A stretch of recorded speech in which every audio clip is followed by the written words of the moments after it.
নমস্কার বন্ধুরা, জিকে এনসাইক্লোপিডিয়ার একটি নতুন ভিডিওতে আপনাদের সবাইকে স্বাগত। আজকের ভিডিওটি ফেমাস পার্সোনালিটি অর্থাৎ বিখ্যাত ব্যক্তিত্বদের নিয়ে একটি ভিডিও। আপনারা ছবিতে দেখতে পাচ্ছেন মাননীয়া মীরা কুমারী মহাশয়াকে। আজকে এনার বিষয়ে আমরা কিছু জানব। আমরা কেন জানছি বা কিসের জন্য বিখ্যাত ব্যক্তিত্বের সিরিজ শুরু করেছি সেটা আগে আপনাদেরকে একটু বলে রাখি। বিখ্যাত ব্যক্তিত্বের সিরিজ কিন্তু আমাদের বিভিন্ন প্রশ্নপত্রেও পেতে পারি। যেমন ধরুন এনাকে নিয়ে কোনো প্রশ্ন করা হলো, তো এই ধরনের প্রশ্নপত্রেও আমরা কিন্তু বিখ্যাত ব্যক্তিত্বের উল্লেখ পাই। তাছাড়া আমাদের ইন্টারভিউর জন্য এগুলো কিন্তু খুবই গুরুত্বপূর্ণ হয়ে ওঠে।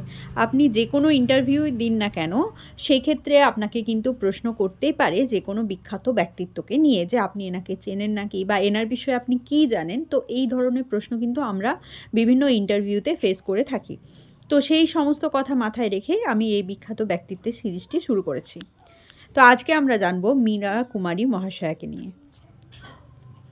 ভারতীয় সংসদীয় ইতিহাসে লোকসভার প্রথম মহিলা স্পিকার মীরা কুমারী 1945 সালের 31শে মার্চ বিহার রাজ্যের পাটনায় জন্মগ্রহণ করেন।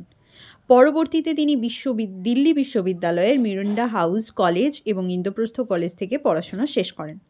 পড়াশোনার পাশাপাশি তিনি খেলাধুলা এবং কবিতা লিখতে পছন্দ করেন। 1968 সালে সুপ্রিম কোর্টের আইনজীবী মঞ্জিল কুমারকে বিবাহ করেন। 1973 সালে তিনি ফরেস্ট সার্ভিসে যোগ দেন এবং স্পেন, লন্ডন, মরিশাসের মতো অনেক জায়গাতেই নিযুক্ত হন। তিনি লন্ডনে ভারতীয় হাই কমিশনার হিসেবে নিযুক্ত ছিলেন।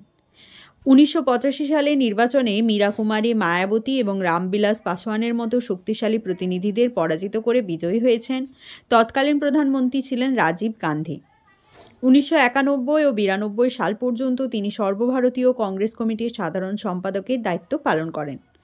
পরবর্তীতে তিনি 1996 সালে আবার এই পদে নির্বাচিত হন। 2000 সালে তিনি কংগ্রেস পার্টি থেকে পদত্যাগ করেন এবং 2 বছর পরে আবার পার্টিতে যোগদান করেন।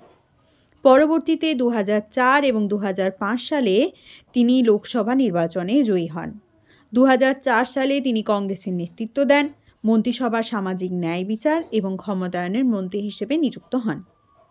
2009 সালে জয়ী হওয়ার পর সেই বছর জুন মাসে তিনি বিনা প্রতিদ্বন্দ্বিতায় লোকসভার স্পিকার হিসেবে নির্বাচিত হন।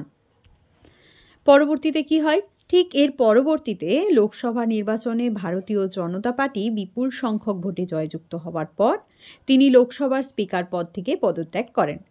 এছাড়া 2017 সালে রাষ্ট্রপতি নির্বাচনে তিনি ইউপিএ প্রার্থী ছিলেন, কিন্তু পরাজিত হন বিজেপি প্রার্থী রামনাথ কোবিন্দের কাছে।